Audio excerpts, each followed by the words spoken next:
তো কি খবর?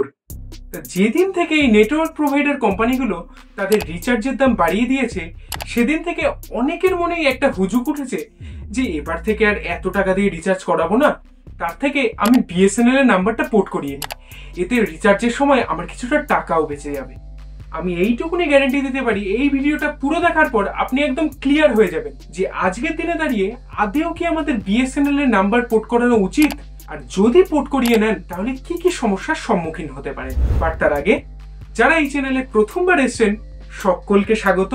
আমি শুভ্রবীন আর আপনারা দেখছেন টেক উইথ বিন। এখানে আপনাদের লাইফ সহজ করে দেওয়ার জন্য এরকমের নানা টেক রিলেটেড ভিডিও আসে। সো আপনারা ভিডিওটা লাইক করুন আর চ্যানেলটা সাবস্ক্রাইব করুন, আর আমি মেন টপিকে আসি।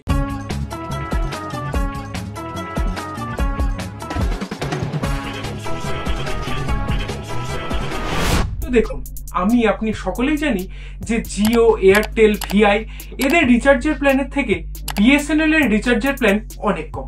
তো এই কোম্পানিগুলো আমাদের থেকে যে এত বেশি টাকা নিচ্ছে, তার বদলে বিএসএনএল এর থেকে এক্সট্রা কি কি আমাদের দিচ্ছে? এরা দিচ্ছে বিএসএনএল এর থেকে বেটার স্পিড, আনলিমিটেড 5G। হ্যাঁ, যদি ওই আনলিমিটেড 5Gটা যারা 1.5 জিবির ওপরে রিচার্জ করাচ্ছেন কেবল তাদের জন্য। এছাড়া প্রায় সব জায়গাতে, মানে প্রত্যন্ত গ্রামের দিকেও এরা 5G রোল আউট করে দিয়েছে। আর আমি এটাও বুঝতে পারছি যে দাম বাড়িয়ে দেওয়ার পর অনেকেরই রিচার্জ করতে প্রবলেম হচ্ছে। এইবার যারা রিচার্জের খরচা কমানোর জন্য বিএসএনএল এর নাম্বার পোর্ট করবেন ভাবছেন, তারা প্রথমেই যে সমস্যার সম্মুখীন হবেন সেটা হলো উইক নেটওয়ার্ক। বিএসএনএল এর নেটওয়ার্ক শহরাঞ্চলে ঠিকঠাকই চলে, কিন্তু আপনি যদি একটু গ্রামাঞ্চলের দিকে চলে যান, সেখানে কিন্তু এর নেটওয়ার্ক ঠিকঠাক চলে না। ইভেন সেখানে আপনি ফোনে কথাও ঠিকঠাক বলতে পারবেন না। এইবার 2 নম্বর যে সমস্যার সম্মুখীন হবেন সেটা হলো ইন্টারনেট স্পিড। বিএসএনএল এর স্পিড এতটাই কম যে আপনি ঠিকঠাক ভাবে ইন্টারনেট ব্রাউজিং, ইউটিউবে ভিডিও দেখা এই সমস্ত কিছু করতে পারবেন না। হ্যাঁ, এবার যখন ইন্টারনেট স্পিড ঠিকঠাক দেবে তখন এই সমস্ত কাজই করতে পারবে। অ্যাকচুয়ালি বিএসএনএল এখনো সব জায়গায় তাদের 4G সার্ভিস চালু করেনি। সব জায়গাতে 3G চলে আর কিছু কিছু জায়গায় 4G চলে। তো সেই কারণে যখন আপনি জিও, এয়ারটেল, ভিআই এদের হাই স্পিড নেট থেকে বিএসএনএল এ সুইচ করবেন, তখন কিন্তু ইন্টারনেট স্পিড আপনার খুবই কম মনে হবে। আর যদি আপনি 5G ইউজ করে অভ্যস্ত হয়ে থাকেন, তাহলে তো নেটের স্পিড সেই পুরনো আমলের 2G'র মতো মনে হবে।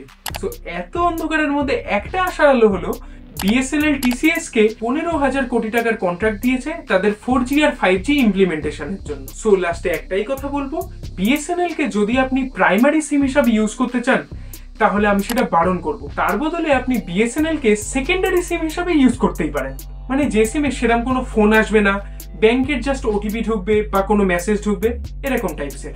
তো এটা সম্পূর্ণ আমার মত ছিল। আপনার কি মত সেটা অবশ্যই কমেন্টে জানাতে ভুলবেন না। আর ভিডিওটা যদি একটু ইনফরমেটিভ মনে হয় তাহলে ভিডিওটাকে একটা লাইক করে দেবেন। আর আপনার যে বন্ধুরা ভাবছে যে বিএসএনএল এ তারা সুইচ হবে, তাদেরকে এই ভিডিওটা অবশ্যই পাঠিয়ে দেবেন। আর এরকমই ভিডিও দেখার জন্য চ্যানেলটাকে সাবস্ক্রাইব করে রাখবেন, আর পাশের বেল আইকনটা প্রেস করে অলে দিতে ভুলবেন না, নাহলে কিন্তু নোটিফিকেশন আসবে না।